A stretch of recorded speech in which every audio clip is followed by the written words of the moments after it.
Winter had wrapped London in a thick grey blanket, and the dense smog rising from thousands of coal-burning stoves shrouded the city like a sinister ghost.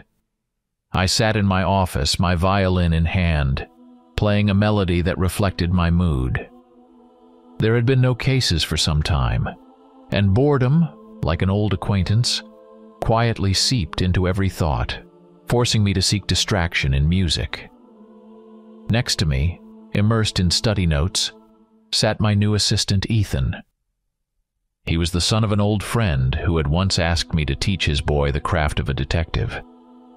Ethan was young, barely over 20, with dark eyes that gleamed with lively interest. His light hair fell slightly over his forehead, giving him the appearance of a thoughtful young man. He wore a dark coat, not entirely new, but fitted well enough that it wasn't noticeable. I was explaining the technique of playing the violin to him, my fingers gliding easily over the strings, and I noticed how intently he followed every movement. At one point, interrupting my playing, I looked at him and with a smile said, "You know, Ethan, many people think that the sound of the violin comes solely from the tension of the strings, but that's not the case. The true magic happens because of the microscopic roughness of the bow, which catches on the string, creating vibration. It's these tiny serrations that give the violin its unique voice. Just as in music, every detail is important. In violin playing, there's no small part that doesn't affect the final result. Every stroke, every movement of the bow, it all comes together to form the melody you hear." Ethan listened to me attentively, occasionally making notes. At first it puzzled me that he was always jotting something down in his notebook, but then I got used to it, thinking it was just the way young people are these days. I've had a keen ear since childhood, which has proven invaluable in detective work. But in our trade, it's not just the small details that matter. Observation, knowledge, and experience. These are the true tools of a real detective. Your mind must be broad, and your judgments always impartial. Imagine you find a murder weapon, say an axe, and immediately conclude that the killer is the butcher from the shop next door. But as you dig deeper into the investigation, you notice that the wounds were clumsily made, as if struck by someone unaccustomed to handling an axe.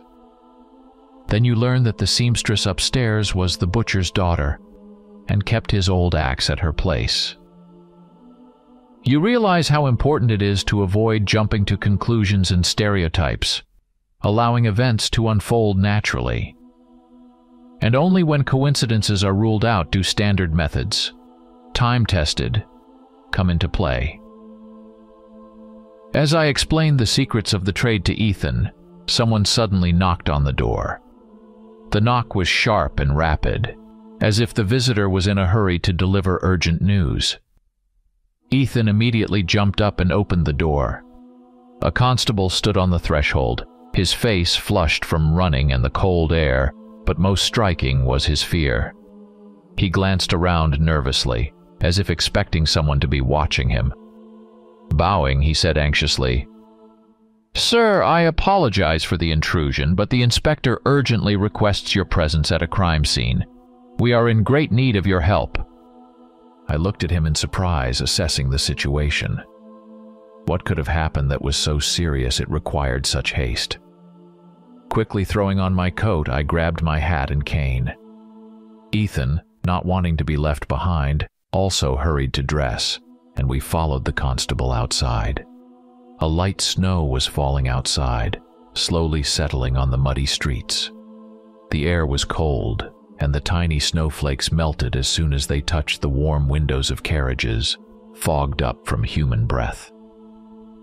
People, wrapped in scarves and coats, hurried about their business, slipping on the icy sidewalks. Our carriage, drawn by a pair of strong chestnut horses, was waiting for us at the curb. Soon, we climbed inside, and the constable signaled the coachman to start moving. London swiftly passed by the carriage windows. We crossed Charing Cross, past Westminster Abbey, and continued on towards the Thames. Along the way, I observed how the city changed, from noisy streets to quieter neighborhoods, where houses stood in neat rows and gas lamps illuminated the sidewalks with a subdued light.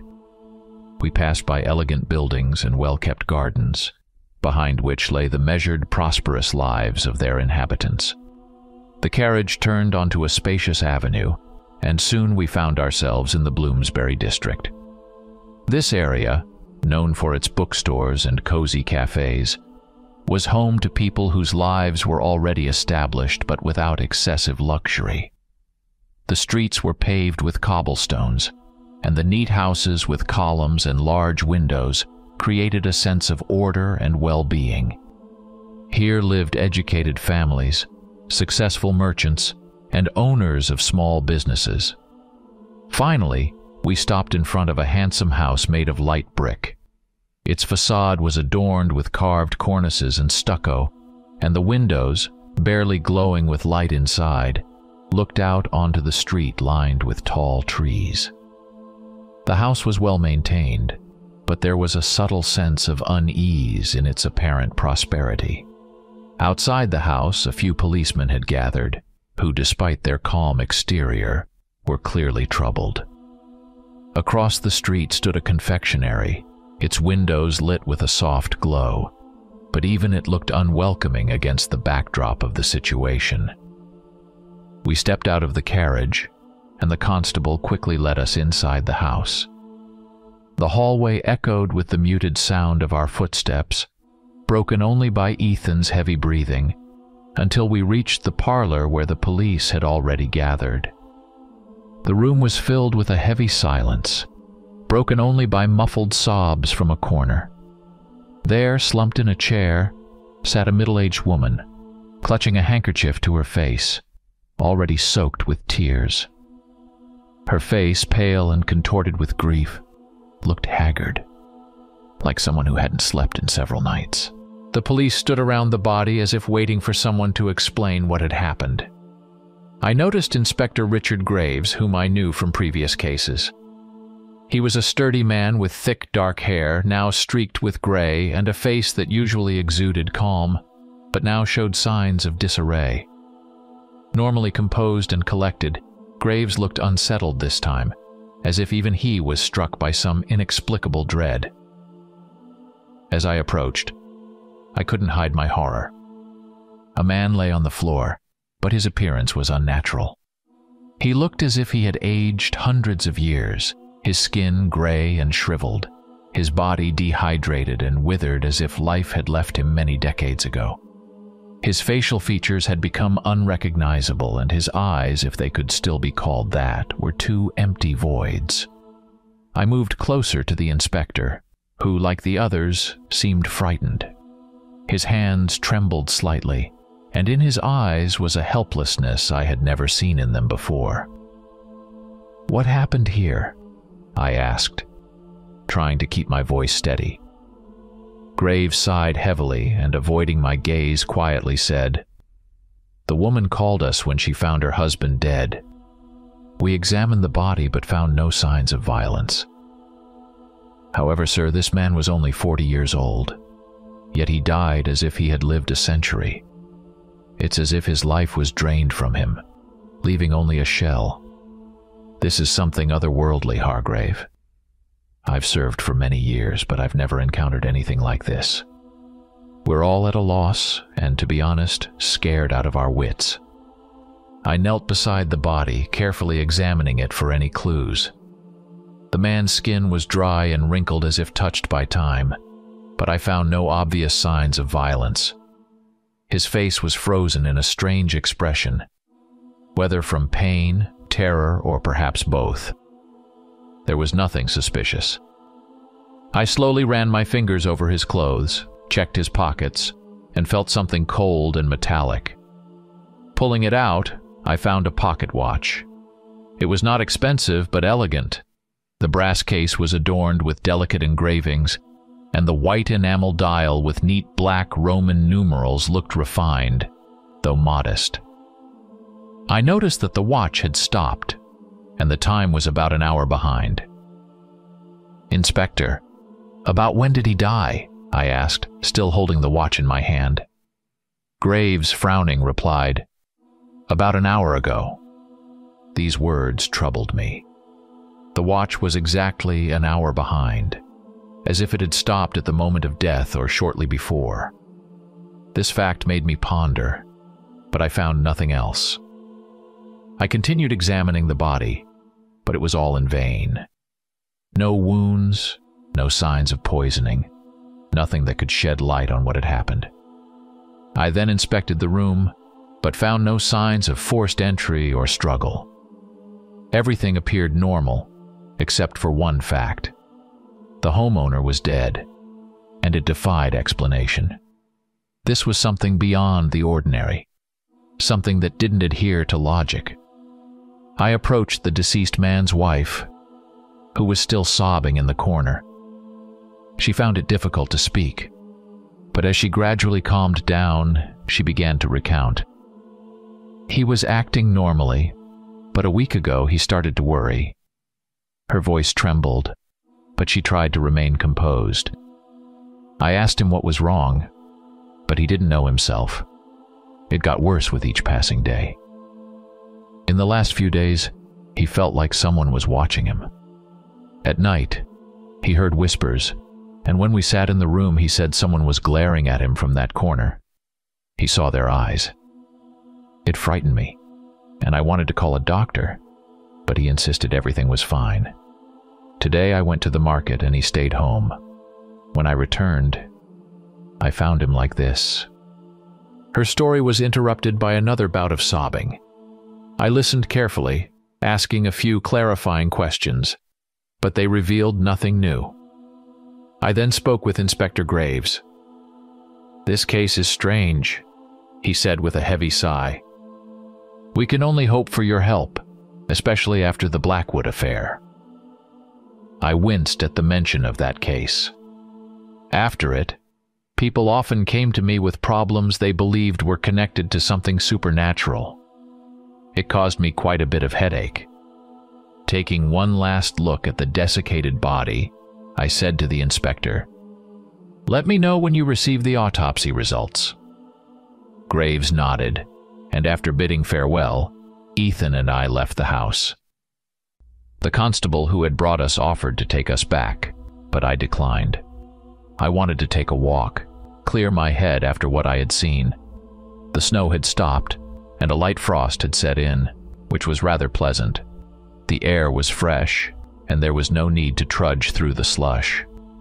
I walked slowly through the streets, reflecting on the incident. The case was truly eerie, and the more I thought about it, the less I understood how it could be resolved. A man, dried up like a mummy, mysterious clocks that had stopped an hour before his death, the strange experiences he had in the days leading up to it.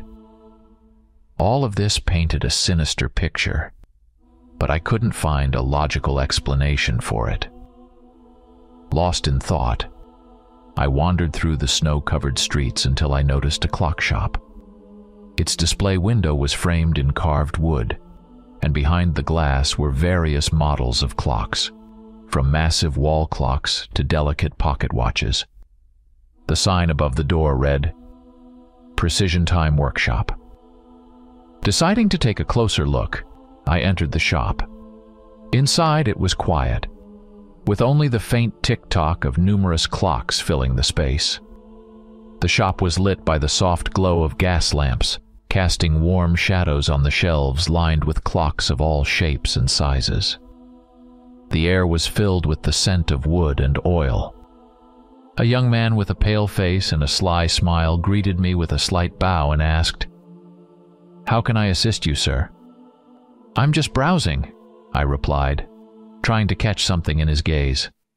But his eyes remained cold and indifferent. Behind the counter stood a tall man. He was solidly built, with thick mustaches that gave his face a somewhat stern appearance. His dark hair was combed back, and he appeared to be the owner of the place. I decided to speak with him. "How's business?" I asked. The man gave a barely noticeable nod and, without looking up from his work, replied, "Business is good." His response was curt and unremarkable, as if he disliked idle chatter. I chose not to press further and began to inspect the counter. My attention was drawn to a watch that was an exact copy of the one I had found in the deceased's pocket.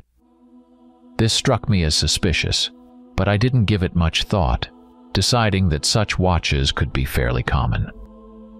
After taking one last look around, I headed for the exit.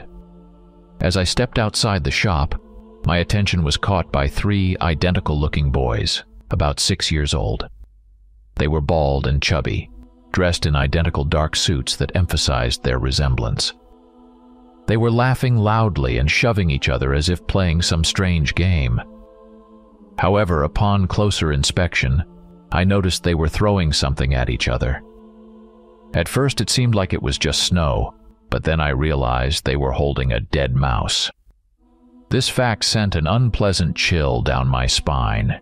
The innocent game suddenly took on a gruesome tone. A moment later, I heard a sharp voice and turned around.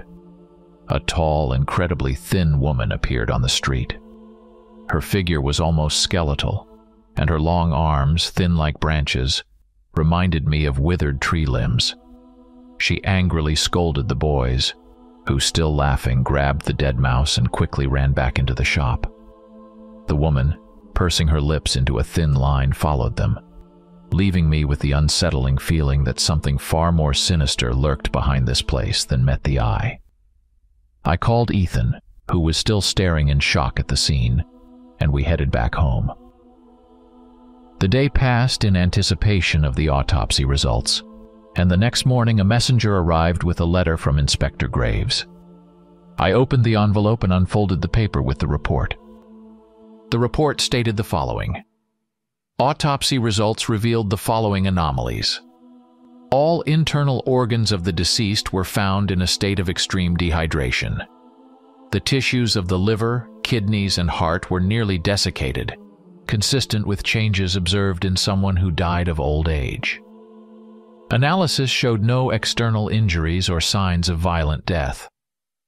Interestingly, the fluid level in the body was significantly below normal, although no clear signs of antemortem dehydration were detected.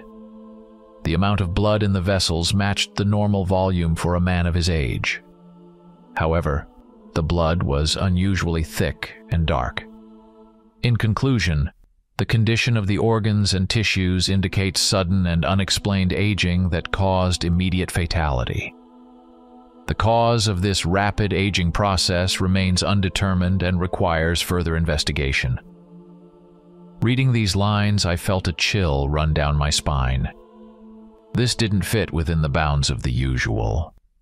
There were no signs of poisoning, no external injuries, no pathologies that could explain such a condition. All of this pointed to something beyond the ordinary realm of medicine. Before I could finish reading the letter, there was a sharp knock on the door. Opening it, I saw the same familiar constable who had brought us to the previous crime scene. His face was once again twisted in fear, and his eyes were filled with anxiety. "Sir, I'm sorry to disturb you," he said, breathing heavily. "But there's been another similar incident, this time at a factory. The inspector asked me to bring you there immediately." The situation clearly required my immediate intervention. I quickly dressed, calling out to Ethan, who was busy in the kitchen. We hastily got into the carriage and set off through the still waking city. The streets of London were beginning to come to life. Workers hurrying to their jobs, shopkeepers opening their stores. But my thoughts were occupied with what might have happened at the factory. After a while, we arrived at a massive brick building with a tall chimney spewing thick smoke. It was a textile factory, one of those operating at full capacity, supplying the city with fabrics. The facade of the building was grim and austere, typical of industrial London, and the air was filled with the hum of machines and the smell of oil. Several constables stood at the entrance, their faces pale and anxious. They clearly had no idea what to make of the situation. We entered the factory, where the familiar scent of raw fabric and machine oil greeted us. The machinery hummed like giant metal beasts, endlessly devouring cotton and spitting out finished cloth. The constable led us through a row of noisy workshops until we reached a quieter part of the building, where the manager's office was located. Upon entering the office, I saw Inspector Graves. He was standing by a desk cluttered with papers and fabric samples. This time, the body was not lying on the floor as before, but seated in a chair behind the desk. The man, clearly the factory manager, was dressed in a fine suit that now looked too large for his shriveled frame. His face, once perhaps cheerful, had turned into a gaunt mask with hollow, sunken eyes that seemed to stare into nothingness. The sight was chilling. Steeling myself, I approached the body. Inspector Graves looked just as shaken as I was. "What happened here?" I asked, still trying to process what I was seeing. Graves sighed heavily, struggling to find the words. "It's the same situation as last time," he replied, nervously stroking his mustache. "The workers found him like this about half an hour ago. No one heard or saw anything. The office was locked from the inside. At first they thought he had just fallen asleep at his desk. But when they saw his face... You see, he was perfectly healthy, only 50 years old, but he looks like a man of 100. It's as if his life was drained from him in an instant." I scanned the room. There were no signs of a struggle on the floor, no evidence of violence. Everything looked as if he had simply dozed off at his desk and never woke up. "This is becoming more mysterious and sinister," I said, turning to Graves. "2 cases in such a short span of time. Something's not right here." The inspector nodded, his expression grim, but fear was evident in his eyes. Suppressing the unease from what I'd seen, I moved closer to the body and began my examination. The man was dressed in his business suit, which now hung on him like on a mannequin. Searching his pockets, I once again found a watch. It was identical to the one found on the previous victim, an inexpensive but elegant timepiece with a brass case and a neat dial. And again, just like before, the watch had stopped. This couldn't be a mere coincidence. With Inspector Graves's permission, I decided to take the watch for further examination. This repetition was too suspicious to ignore. After examining the body, Ethan and I began questioning the workers. Most of them were in shock and couldn't explain what had happened. No one heard any screams or sounds of struggle, and everyone claimed that the manager was perfectly healthy the last time they saw him. A while later, the deceased's wife arrived at the factory. She was a middle-aged woman, well-groomed and well-dressed, but at that moment she looked broken and bewildered. Her face was pale, and her eyes were red from crying. She could barely stand, and the inspector helped her into a chair. We gave her a moment to compose herself before beginning our questions. "I'm sorry to trouble you at such a time, but we need to understand what happened," I said gently. She began to speak between sobs. Something was wrong with him for the past week. He started worrying, becoming nervous for no reason. He said he felt like someone was watching him. At first I thought it was just fatigue. The work at the factory was stressful. But then it got worse. He started seeing strange things, hallucinations. He said he heard footsteps and whispers at night when no one was there. Sometimes, while sitting in a room, he would suddenly stare into a corner and say he saw eyes burning in the dark. I tried to persuade him to see a doctor, but he refused. He said he could handle it himself. This morning, he left for work as usual, and I never saw him again. Her voice broke, and she began to cry again. Everything she described was eerily similar to the symptoms of the first victim. The picture was becoming more and more disturbing. 2 people, 2 strange cases, 2 sets of identical symptoms. Something was linking these deaths, and I felt that the answer lay somewhere on the boundary between reality and the supernatural. It was terrifying, but before I could exchange a concerned glance with Inspector Graves, the factory door burst open, and one of the constables rushed in. He was visibly shaken, his face pale, his eyes wide with fear. "Sir, there's been another murder. This time on the other side of town," he shouted, gasping for breath from his hurried run. Ethan and I quickly gathered ourselves, wasting no time in discussion, and hurried to the carriage. As we drove, the city seemed to close in around us. Its streets, usually so familiar, now appeared hostile and alien. About half an hour later, we arrived at a small grocery store in a residential neighborhood. A crowd had already gathered. Bystanders, locals, onlookers. Several constables were trying to keep them at a distance, but the crowd continued to press closer, eager to catch a glimpse of what was happening. We pushed through the throng, maneuvering between whispering people and those trying to peer inside. On the sidewalk in front of the shop lay a man in a work apron. His face was contorted in terror, and his body, like the previous victims, appeared shriveled and emaciated, as if all his strength had left him in an instant. I knelt beside the body and, following the usual procedure, searched the deceased's pockets. Once again, I found a watch. Damn it, it was the same kind of watch. A cheap yet attractive timepiece, and once again it had stopped. There was no longer any doubt something sinister was happening in the city, something beyond the realm of ordinary murders. We had barely finished examining the body and discussing the situation when yet another constable, this time even more frantic, burst into the shop. "Sir, again!" he cried, nearly choking on his words from terror. "Another murder just happened on the south side of the city." That day became a living nightmare. We raced across London, as if pursued by death itself. From one location to another, from one victim to the next, shops, homes, factories. At each place, we were met with the same scene: a desiccated body, a stopped watch in the pocket, and no signs of a struggle. In total, about 12 victims were discovered, and with each one, the mystery became more and more inexplicable.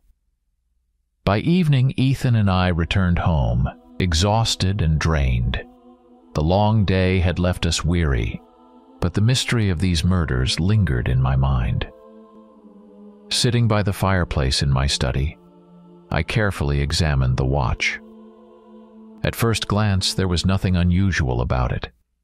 The mechanism was simple, as one would expect from an inexpensive pocket watch. However, something about it stirred my suspicion. Unable to resist, I grabbed a hammer and struck the watch. The metal cracked and the watch split into 2 halves. When I opened the back cover, I noticed something strange. On the inside was a symbol resembling a triangle with a cross inside, drawn in red paint, possibly even blood. I cursed quietly. Something supernatural again.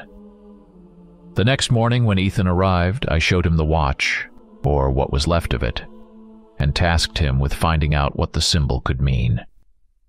I instructed him to visit a few people who might know about such symbols, while I headed back to the clock shop we had visited the day before. The street was shrouded in thick fog, mixed with the dirty London smog that seemed to permeate everything. I dressed warmly, sensing that I would be spending the entire day outside. When I arrived, the shop was already open. In front of it, the same 3 identical boys I had seen before were running around.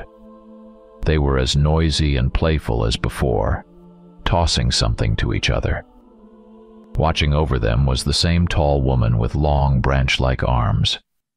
She stood motionless, observing the children with her vacant eyes. People passed by, some entered the shop, but nothing seemed suspicious. Suddenly the shop door opened, and the young man who worked there stepped out. He glanced around, as if making sure no one was watching, and then headed up the street. Something about his behavior put me on alert, and I decided to follow him, keeping my distance so as not to reveal myself. We walked through several city streets, where life continued as usual. Merchants called out their goods, passers-by hurried about their business, and carriages clattered over the cobblestones. The young man occasionally stopped by shop windows, peering inside, but he didn't buy anything. Finally, he entered a flower shop and emerged a few minutes later with a bouquet of fresh flowers. He continued on his way, and I kept following, not losing sight of him. Eventually, our path led us to a large fair. It was a lively place, full of people, colorful stalls, and loud sounds. The air was filled with the scents of roasted meat, fresh bread, and sweet treats. Vendors shouted their offers, trying to attract the crowd's attention. Children ran around, laughing and playing, while adults, absorbed in their shopping, moved from stall to stall. Horses pulled carts loaded with goods, and street performers entertained onlookers with tricks and juggling. The young man seemed to know exactly where he was going. He walked confidently through the crowd, oblivious to the noise and bustle. I continued to follow, hoping this walk would lead me to the solution to the strange events that had started with those ominous watches. The young man suddenly stopped at one of the market stalls and began to wait. I carefully observed where he was looking and noticed he was watching a girl selling clay pots. Next to her stood a stern-looking woman who constantly scolded the girl, not caring about customers or passers-by. Despite the insults, the girl endured it, trying to please the customers. When the woman left on some errand, the young man quickly approached the girl. She brightened up the moment she saw him. The boy hid the bouquet behind his back and, after whispering something in her ear, handed her the flowers. The girl's face lit up with joy. She smiled and impulsively hugged him, kissing him on the cheek. The young man seemed pleased. They whispered to each other, glancing around.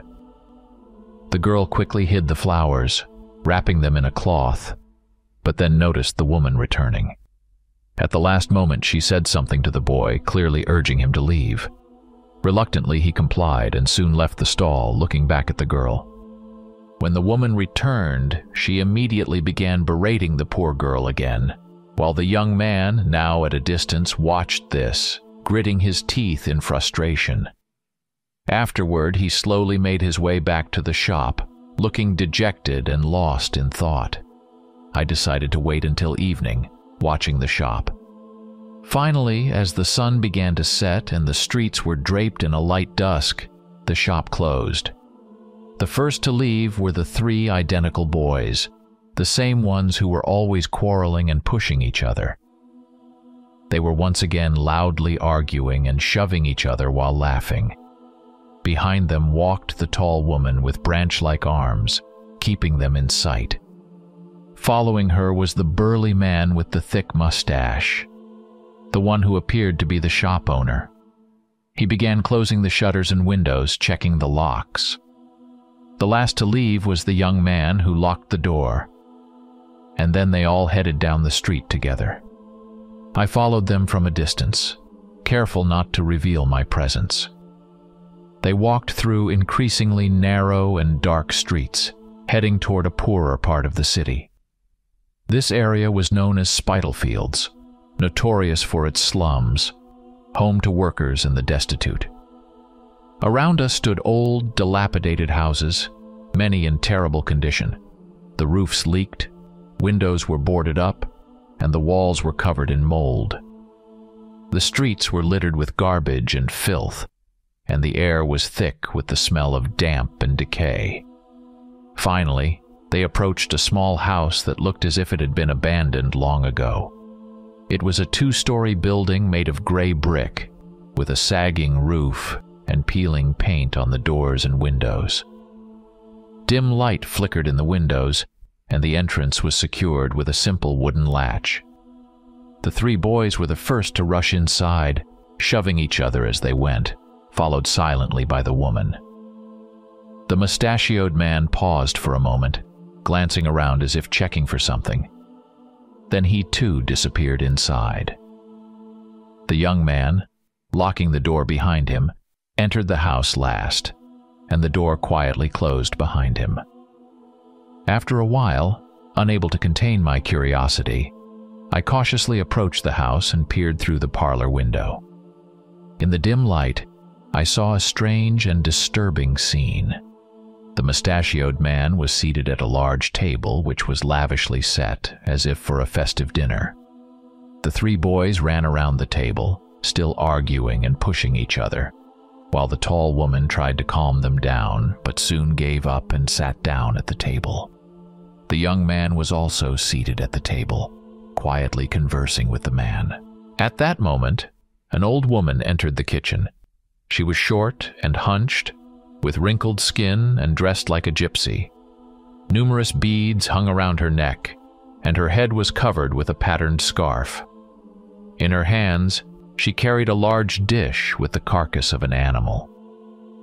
At first glance, I thought it was a rabbit, but upon closer inspection, I realized with horror that it was a cat. My heart tightened with disgust, but I couldn't look away. The old woman placed the dish on the table and shouted something to the children. They immediately stopped their games and sat down on high stools, grabbing their spoons. They began banging them on the table, demanding food like little savages. The old woman left for the kitchen again and returned with 3 small plates, each holding roasted bodies. These were baked rats.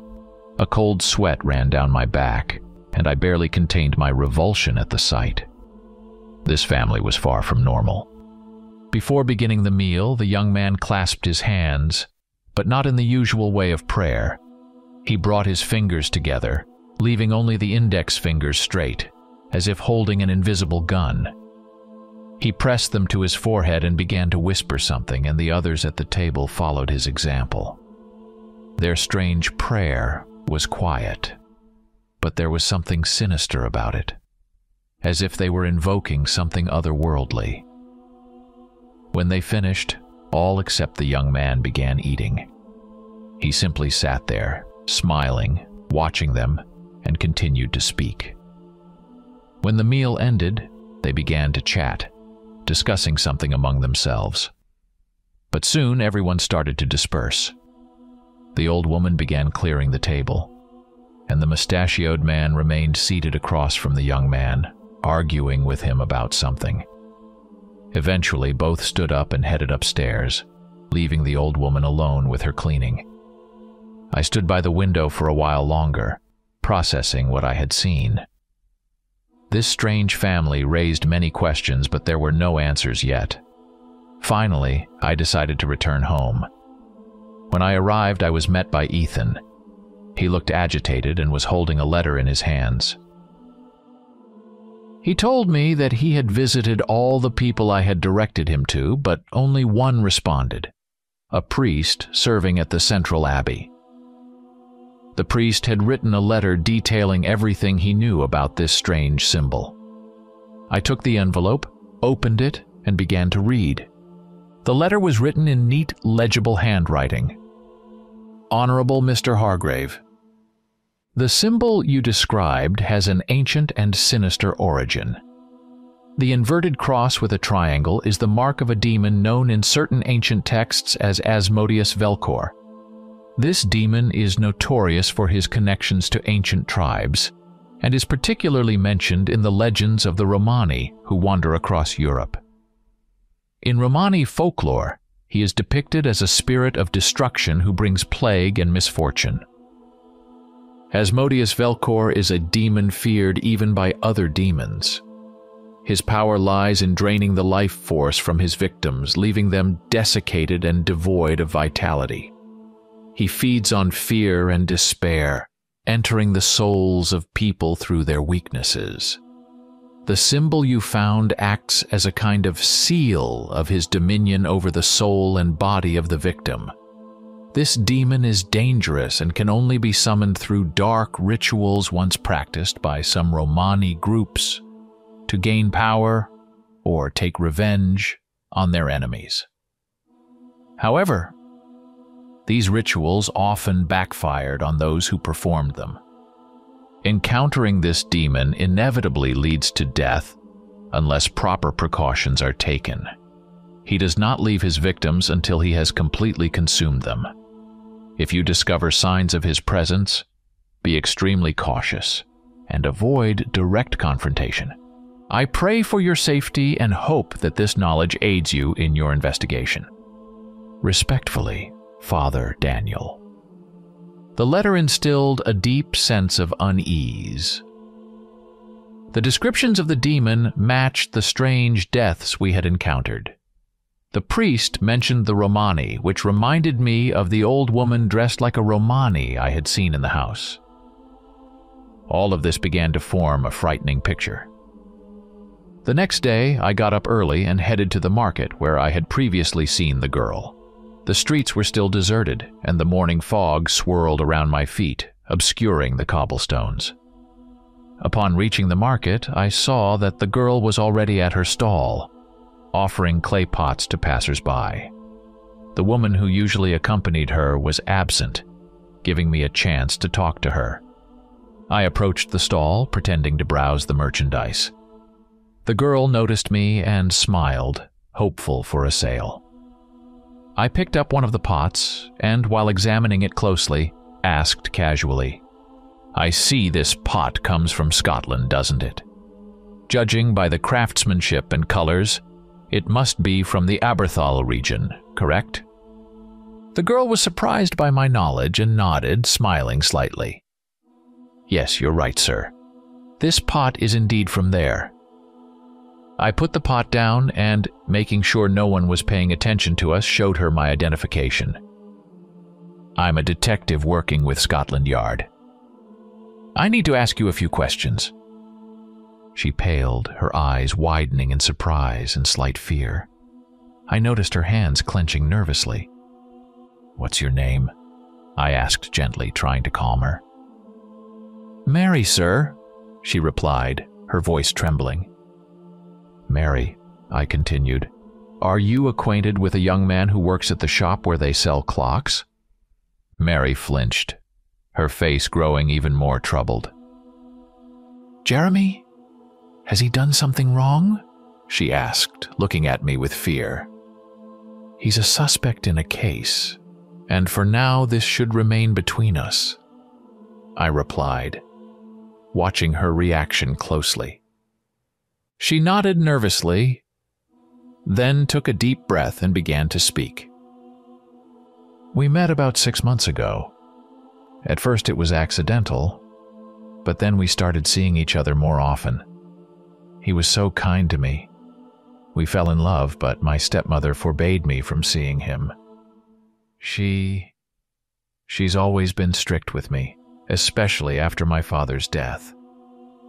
But Jeremy promised that everything would change. He said he would marry me soon, and then I wouldn't have to live with my stepmother anymore. We were planning everything in secret so she wouldn't find out." As I listened to her story, I realized that I was standing before a kind-hearted and naive girl who simply wanted to be happy. Despite the strictness and restrictions, Mary didn't harbor any hatred towards her stepmother. Her story confirmed my suspicions, but also raised new questions. "Thank you, Mary. You've been very helpful," I said when she finished.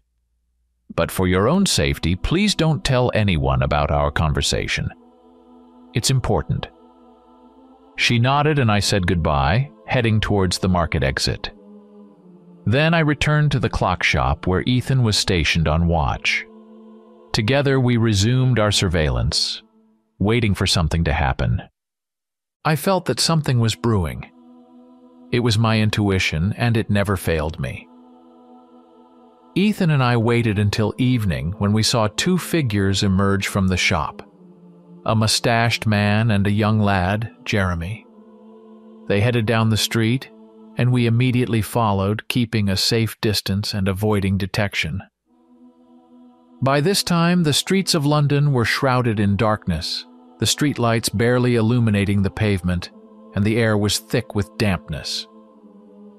We trailed them through deserted quarters until they approached a house. The man stopped around the corner, hiding in the shadows while Jeremy cautiously crept up to the house and threw a small stone at a window on the second floor. The window immediately opened and a girl, Mary, appeared. It seemed she had been waiting for him. Smiling, she waved to him. Jeremy moved closer and helped her climb out of the window. Then, holding hands, they hurried off into the unknown. I turned to Ethan and whispered, "Follow them and see where they go. I need to stay here." Ethan nodded and quietly followed the pair, disappearing into the darkness. Meanwhile, I continued my watch. The mustached man, having ensured that Jeremy and Mary had left, stepped out from behind the corner and approached the front door of the house. He knocked loudly, and after a few moments, the door was opened by a woman, Mary's stepmother. She looked irritated and asked in a harsh voice, "What do you want?" The man didn't reply, but simply stepped forward and, raising his hand, struck her on the head with such force that she immediately lost consciousness. He caught her body, easily slinging it over his shoulder like a sack, and without hesitation, began to walk away into the unknown. I followed him, trying to remain unnoticed. The man walked confidently, as if he knew exactly where he was going. Finally, his path led him to that very house where they lived, the same place I had seen before. He approached the door, opened it with a key, and without hesitation, dragged the woman inside. I stopped at a safe distance, watching as he disappeared behind the door. A growing sense of foreboding filled me, mixed with the unsettling feeling that I was close to solving the mystery. This man was dangerous, and the situation was becoming increasingly grim. I weighed the risk for a moment and decided I needed to enter the house. Carefully opening the door, I stepped inside. The stench of dampness and decay hit me immediately, assaulting my senses. The house was eerily silent, the stillness broken only by the creaking floorboards beneath my feet. The corridor I entered was narrow and poorly lit, with peeling paint on the walls and dust hanging in the air. A chill ran down my spine. This place reeked of horror. I moved slowly down the corridor, opening door after door. Each room was in disarray. Furniture was overturned. Rags and old belongings were scattered about. It looked as though the house had been abandoned long ago, yet its inhabitants continued to live here, indifferent to the squalor. With each step forward, my unease deepened. Finally, I reached the living room. Peeking cautiously around the corner, I froze in horror. Before me was a scene steeped in darkness and despair. The mustached man was holding Mary's stepmother by the hands, and at her neck was Jeremy. I couldn't believe my eyes. How had he gotten here so quickly? And where was Ethan? The woman was clearly in danger, and I realized there was no time to hesitate. I drew my revolver, cocked the hammer, and gathering my resolve, stepped out of cover, aiming the weapon at Jeremy. "Stay where you are!" I commanded loudly. Jeremy slowly turned his head toward me, his reaction unsettlingly calm, almost as if he had been expecting me. He smiled, and it was a chilling sight. I saw long, sharp fangs glinting in his mouth. In that instant, the terrible truth dawned on me. Jeremy was a vampire. I took a step forward, gripping the gun tighter. "Let her go, or I'll shoot," I ordered. But my words had no effect on him. Suddenly, Jeremy leapt to the side, and as I tried to aim, I fired but missed. Before I could react, a heavy blow struck the back of my head. I didn't have time to process what had happened before I lost consciousness. When I came to, I immediately realized I was tied up. The ropes bit into my skin, and my head throbbed with pain. I looked around and saw that I was still in the same living room. Nearby lay a corpse. It was Mary's stepmother. Her body was shriveled like a mummy, just like the other victims I had seen earlier. I noticed 2 small puncture marks on her neck with dried blood around them. It seemed that Jeremy had drained her blood and then left her desiccated like the others.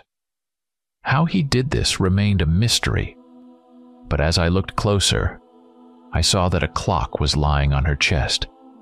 Everything made sense. The clocks were the key to this entire horror. I began to understand that Jeremy had hated this woman and had long wanted to get rid of her. Perhaps he had even hidden his hatred from Mary, continuing to see her and promise her a future.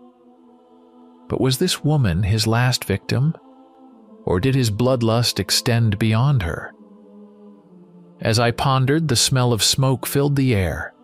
I tensed and looked toward the corridor, seeing that the fire had already started to spread into the house. They had set it ablaze, leaving me tied up.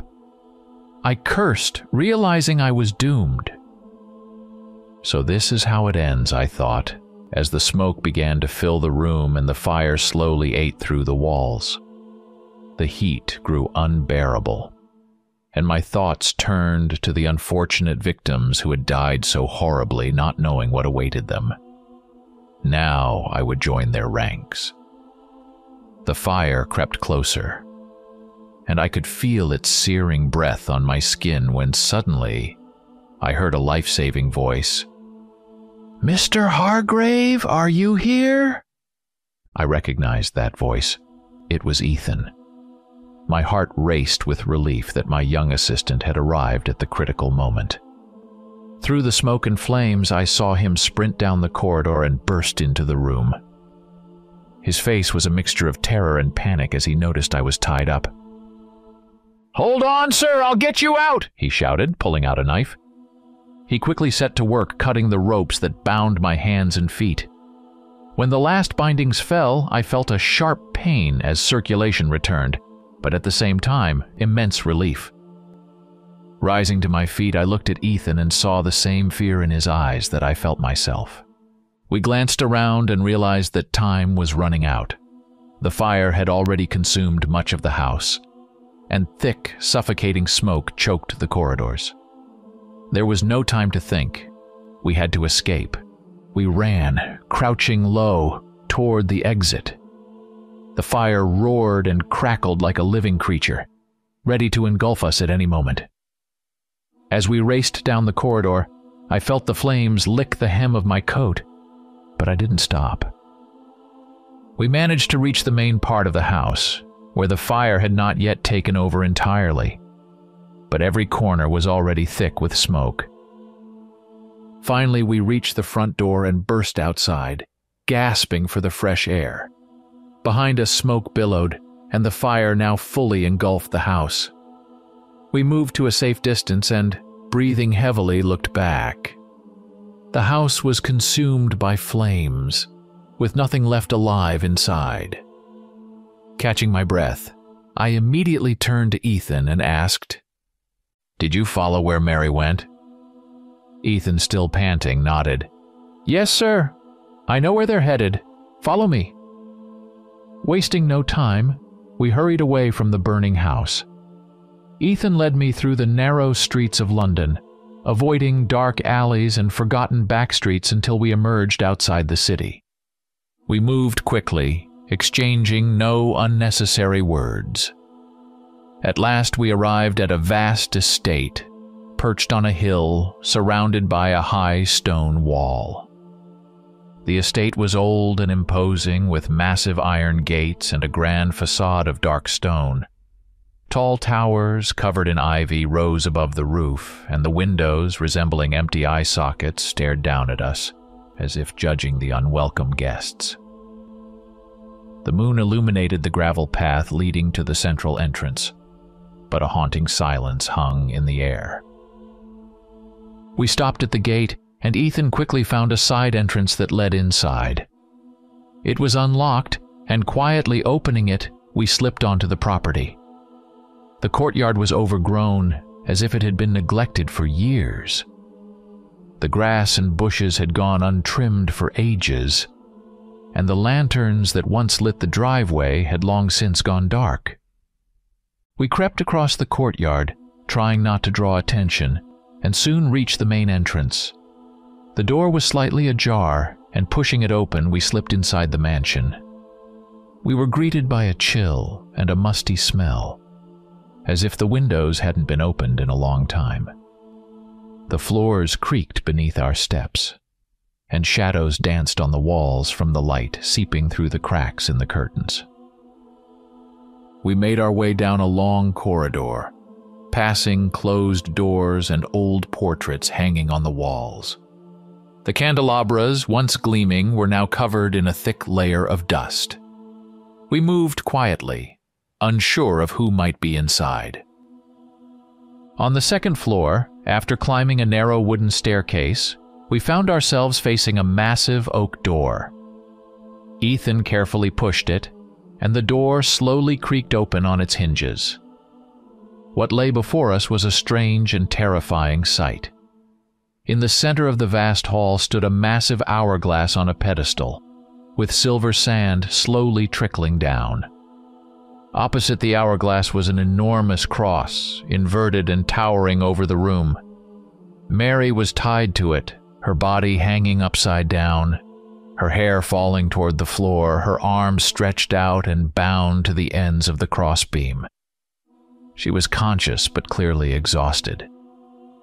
Surrounding her were people I already knew. 3 children, the old woman, the mustached man, a woman, and the young man, Jeremy.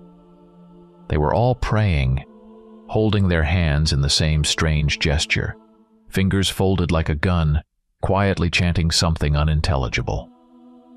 Around them, standing clocks nearly as tall as a person were arranged in a circle, as if forming a ritual barrier. More standing clocks of various sizes and shapes were scattered around the room. The most bizarre and terrifying sight was the stream of silver particles flowing from the giant hourglass toward Mary. The particles drifted into her mouth, causing her to emit faint moans. Seeing this, I knew I could no longer delay. I drew my revolver, cocked the hammer, and stepping out from cover, shouted, "Everyone stay where you are!"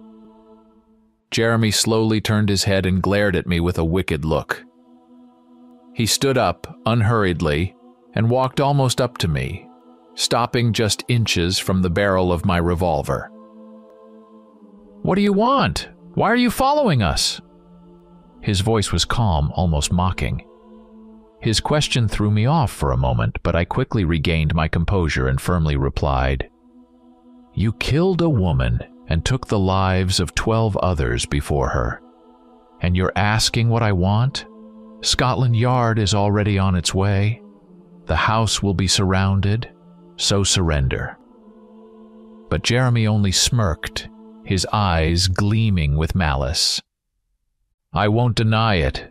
We took those lives. But so what?" he said coldly, smiling. "They were true villains. A factory owner who bled his workers dry, a grocer who poisoned his customers, or a stepmother who tormented and deprived her stepdaughter of life. Do such people deserve to live? I merely did society a favor." A surge of anger welled up within me, and I snapped back, "Who are you to decide who lives and who dies?" Jeremy laughed, his laughter echoing throughout the hall. "You know who I am and you know what I'm capable of. I can kill ordinary people, but I have my principles, my morals. I have a family." He gestured to the praying people around him. "And I only want my love to be with me."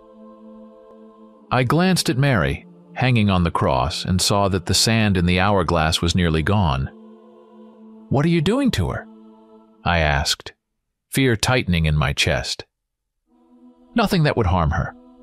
Believe me, of all people, she is the only one who matters to me.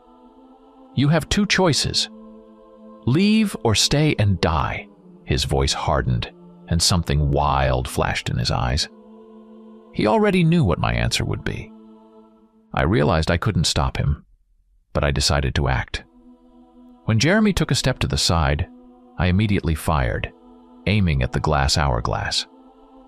The glass shattered with a deafening crash, and thick smoke began to fill the room, from which the outline of a demon started to emerge. The creature roared with fury, its horrifying scream filling the space before it slowly began to dissipate. At that moment, I heard another scream.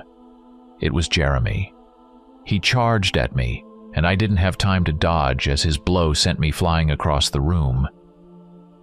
Ethan cried out and rushed to my aid, but the others had already finished their prayer and were now glaring at us with hostility.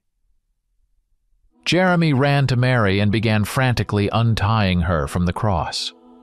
He cradled her in his arms, checking her condition, but his family wasn't idle. The 3 children were the first to charge at us. They rolled like acrobats, and before my eyes, their bodies shrank, their limbs shortened, and in an instant, they had transformed into 3 enormous hedgehogs. Their smooth, bald heads were now covered in sharp, blade-like spines. I quickly raised my revolver and started shooting, but these creatures were incredibly fast. They dodged the bullets and, as if on command, began launching their quills straight at us. One of them struck my leg with tremendous force, and I cried out in pain. Nearby, I heard Ethan scream as another quill pierced his arm. Gritting our teeth against the pain, we pulled out the quills and began to retreat, taking cover behind the standing clocks scattered around the room. These massive structures were our only shelter from the hedgehog's assault. But the nightmare was far from over. Suddenly, the huge mustached man who had been praying with the others roared like a wild beast. His body began to grow thick fur, his muscles bulged, and within moments he had transformed into a colossal bear. His eyes blazed with rage, and he was ready to tear us to pieces. I cursed under my breath, realizing I was trapped in a true nightmare zoo. My attention briefly shifted to the tall woman, but she remained in her human form, her cold gaze piercing us like steel. Next to her stood the old woman, muttering curses in an unfamiliar language. At that moment, the bear charged at us. His massive paws slammed into the floor, shattering it and causing a deafening crash. Ethan and I scattered, dodging his powerful blows. Each time his clawed paw struck, it smashed furniture and crushed clocks, reducing them to splinters. We zigzagged through the room, trying to keep our distance, but the bear was relentless, closing in on us with each attack. Our footsteps echoed through the vast hall as we neared the center of the room, surrounded by the circle of clocks. With each passing second, the situation grew more hopeless. We were being encircled, surrounded from all sides. We were nearly at the shattered hourglass, and I could feel that the end was near. I had almost no ammunition left. Only 1 bullet remained in the chamber. I didn't know what to do, and fear began to grip my heart with an iron hold. At that moment, just as our enemies were about to pounce on us, a voice echoed through the room. "Stop! Leave them alone!" It was Mary. She was still in Jeremy's arms, and her body now glowed with a soft, almost otherworldly light. Whatever had flowed from the hourglass had filled her, giving her this strange radiance. Perhaps it was the stolen life force of those people they had tried to reclaim. But despite everything that had happened, her eyes remained as kind and innocent as ever. Those surrounding us didn't heed her words and continued their advance. However, Jeremy intervened. "Leave them!" he commanded, and this time they obeyed. They retreated, and Jeremy, still holding Mary, stood before us. "Whether you survive or not depends on your wits," he said, giving us one last look. Then he turned and disappeared below, leaving us encircled. The moment he vanished, the clocks surrounding us began to tick loudly and move. We stood within this strange circle, and the ticking filled the air with a sinister echo. I realized we were trapped, and there was no time to waste. Ethan, unable to withstand the pressure, was about to step out of the circle, but I grabbed his arm and stopped him. "Don't move!" I shouted. And in the same instant I pulled a lighter from my pocket. I tossed it beyond the circle, and something horrifying happened. The lighter hovered in the air, and before our eyes it began to age rapidly. Its surface became scratched, then rusty and dusty. Eventually, the lighter crumbled to dust, as if devoured by time itself. I realized we were caught in a time trap, and there was only one way out: find a way to stop the clocks. The barrier of the circle began to close in, and I knew that if we didn't escape, we would be crushed like rats in a trap. I had excellent hearing, and I decided to use it one last time. I closed my eyes and focused, listening to the ticking of the clocks around us. One sound to the right caught my attention. The clock was ticking differently, slightly slower, as if it was out of sync. This was our chance. I raised my revolver and took aim. The bullet, as it left the barrel, slowed down as it passed through the barrier, but it still reached its target. It shattered the glass and struck the clock face, which exploded into pieces. In that instant, all the other clocks froze and the ticking ceased. I exhaled, feeling the tension drain from my body. We were saved. As we looked around, we realized that time hadn't crushed us, and we could escape. We hurried to the exit, but as we descended, we found the house empty. Jeremy and his family had vanished like shadows in the night. Soon after, an inspector from Scotland Yard arrived on the scene. We told him everything that had happened. Bulletins were sent out, and a manhunt was launched, but deep down, I knew they would never be found. What kind of strange family they were and whether I would encounter them again, I didn't know. But deep in my heart, I wished Mary happiness.